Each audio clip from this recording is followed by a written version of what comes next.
Hello, this is the Lord's Legion, and welcome to another Antecedent commentary. The show in which I go back to the past into some of my older videos and turn my younger self into a new a-hole. And boy do I have a gem for you, as in this video I'm going to be doing a commentary on my Amazing Spider-Man 2 villain speculations. Both parts. Both videos are pretty much the same thing, only I had to split them up because at the time I couldn't upload any longer than 15 minutes. And before anyone points out, this video was uploaded way before the Amazing Spider-Man 2 came out, so without further ado, let's begin because this is a pretty long ass video. Hello, this is Mr. Boomer here yet again. Now this is the classic way of starting up a Mr. Boomer video. Fake accent? Check. Terrible mic? Check. Fake enthusiasm? Motherfucking check. And yeah, I'm a bit bored and this is going to be a bit unscripted this time around. Well, this video is titled as, I don't know, unscripted. But I'd like to explain how, So as you can see, the constant aims and long pauses are a reoccurring problem in this video. And if I even dared to upload this type of video in today's YouTube, then I'm pretty sure I would have got my balls cut off. What they should do in the future with about what films should they use for the next Spider-Man film. Did anyone catch that? Because all I could hear was... What? The first one, it will be more likely with this one, but I believe they're most likely gonna go with Psst! You do realise there is a fucking picture on the video? Just take a fucking peek. the Green Goblin as the main villain, cause he is the main arch nemesis of Spider-Man after all. You don't say! And like how in The Dark Knight, how the Joker was the main villain in the sequel of in The Dark Knight and not in Batman Begins, which is a good move. Maybe so, but they didn't really build up on the Green Goblin as much. And the fact that the very first Spider-Man film, which was back in 2002 with Tobey Maguire and William Dafoe, and etc., the Green Goblin was the first villain. And I liked how the fact that the Amazing Spider-Man did not use the Green Goblin at all. I mean, it was kind of a given that they wouldn't use the Goblin for the first film because they want to differentiate themselves from the past. But if you use the Green Goblin in here, it'll be quite good, because they mentioned a lot about Norman Osborn in the film, and Oscorp was like a big part and stuff, so you could possibly use him there. I mean, at the time, no one was really asking for the Goblin to come back because we want to see newer villains like Mysterio or even Shocker. Okay, it's a bit of a spoiler alert for those who haven't really read much of the Amazing Spider-Man comic strips. Which one? I mean, there's not a billion of them lying around. But in one of the comics, the Green Goblin actually kills Gwen Stacy.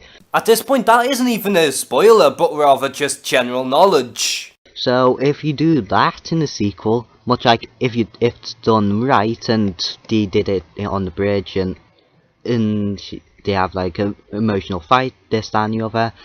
How should it be done right? I'm pretty sure you're an expert on that. And let the Green Goblin know about his true identity before the Goblin's death and stuff. That'll make it work, it'll be a lot better and stuff. Yeah, but if everything happened exactly like in the comic, then it'll just become all the more predictable. We do need some shake-ups here and there.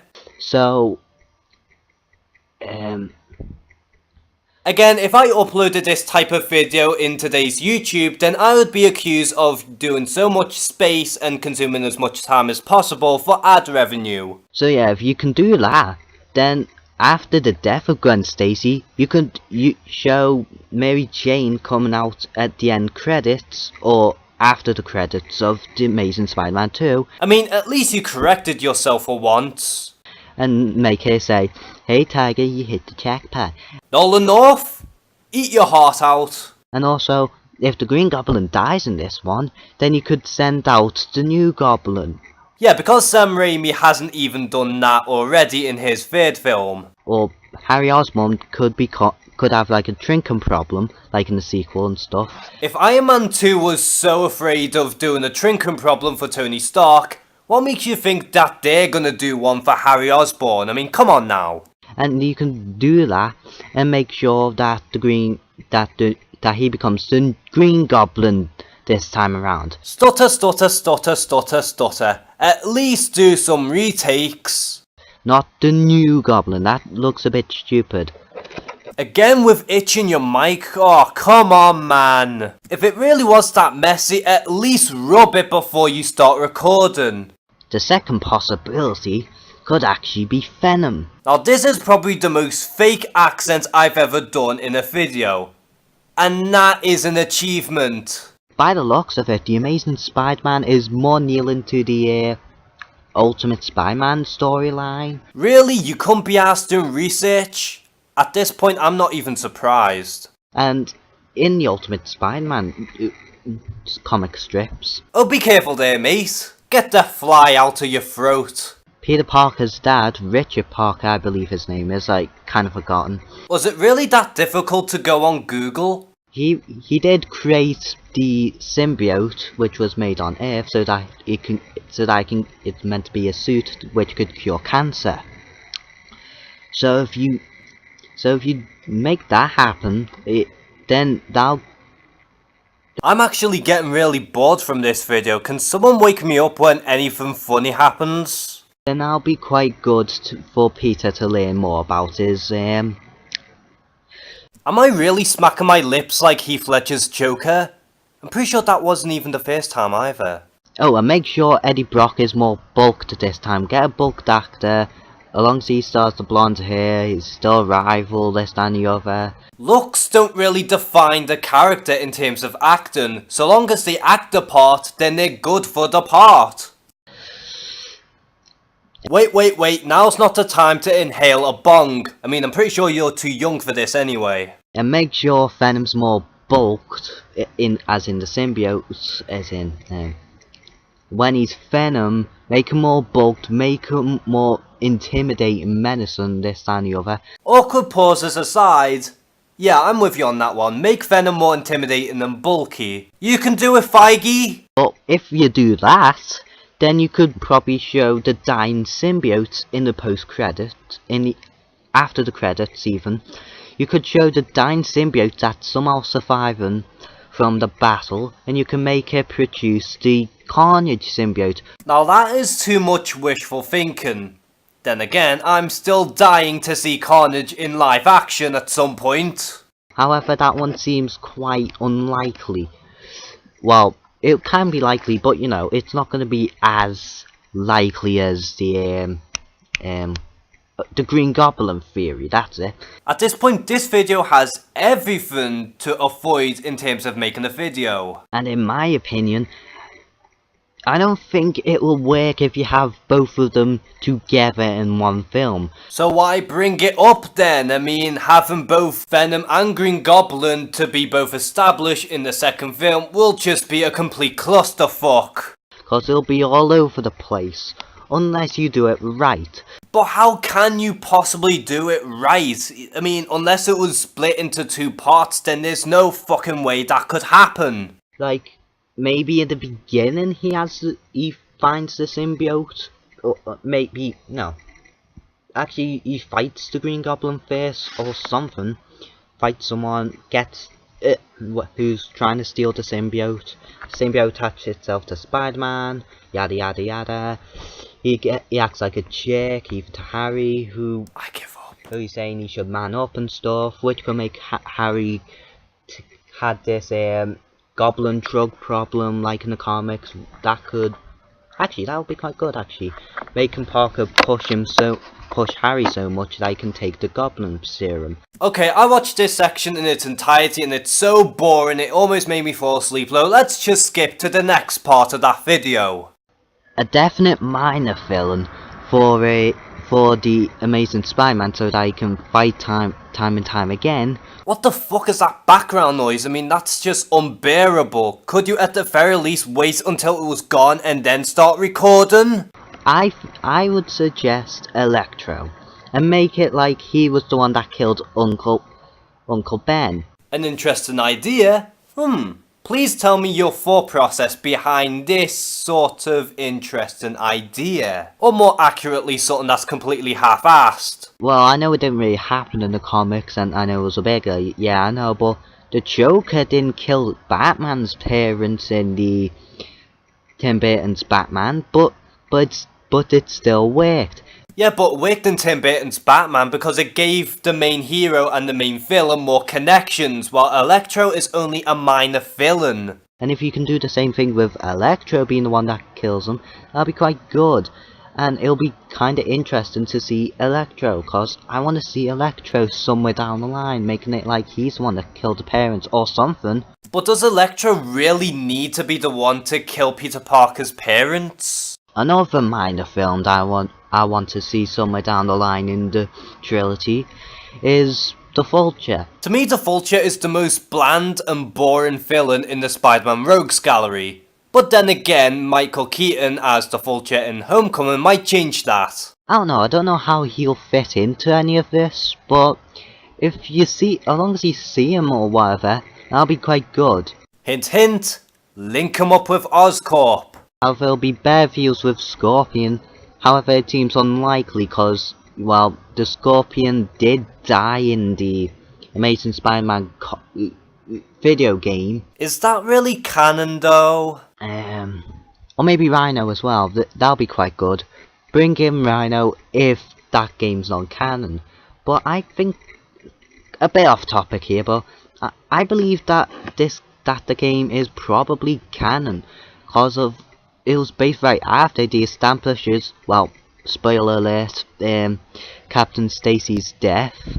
They did establish that the Lizard, or Dr. Connors, whatever you prefer, is in jail, etc. Yeah, but anyone could really do that though. I mean, I could write a story about the Avengers after Infinity War, and would that even count as canon? No, of course not, because I don't work for Marvel. Back to the murderer of Uncle Ben's killer. Clearly that was a bit of a mouthful there, mate. I think that Cletus Cassidy should be the one that kills him. Cause in the comics, Cletus Cassidy did kill a lot of people, even before being before even becoming Carnage. And Carnage would be a good person to actually kill Uncle Ben, cause they'll actually link up. It can end the trilogy quite well if it was Carnage that killed Uncle Ben. Finally, an idea that has some form of merit. And then after the climax of the third film, it could actually bring things full circle and stuff.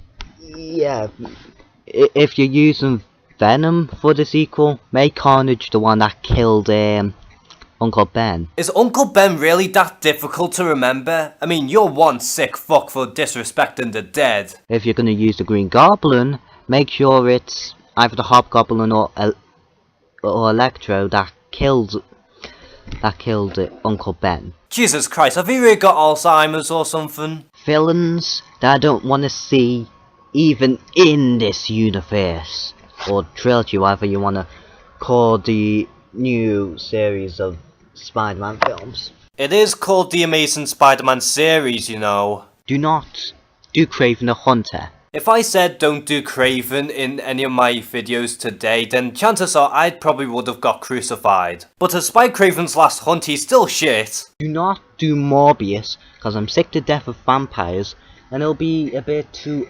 weird about him being involved of the story. But Morbius kinda makes more sense to be in the Amazing Spider-Man series. Don't really do Beetle. I don't think he's that good. Nor Boomerang. I'm thinking a bit too minor. The one sound that no.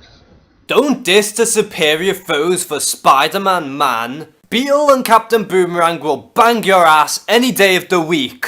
Do not do Hydro Man, cause I personally don't like him. He would be cool visually though. Who else are there?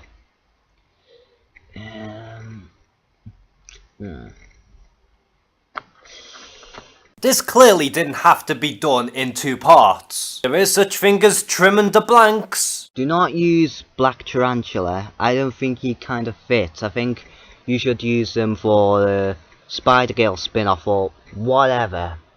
Just save it for a Spider-Girl film. But who's really gonna watch a Spider-Girl film? I mean, come on now. Spider-Gwen? Maybe. Silk? Probably. Spider-Woman? Yes. Spider-Girl?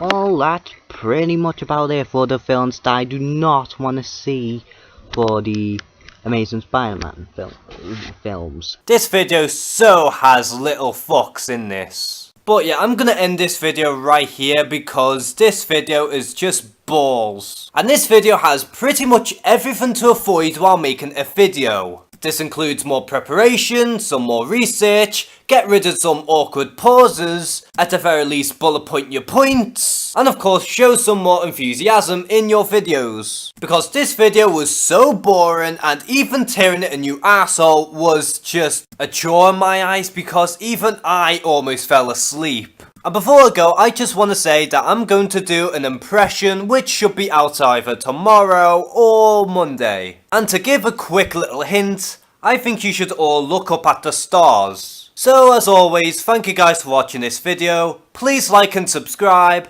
take care and have a good one.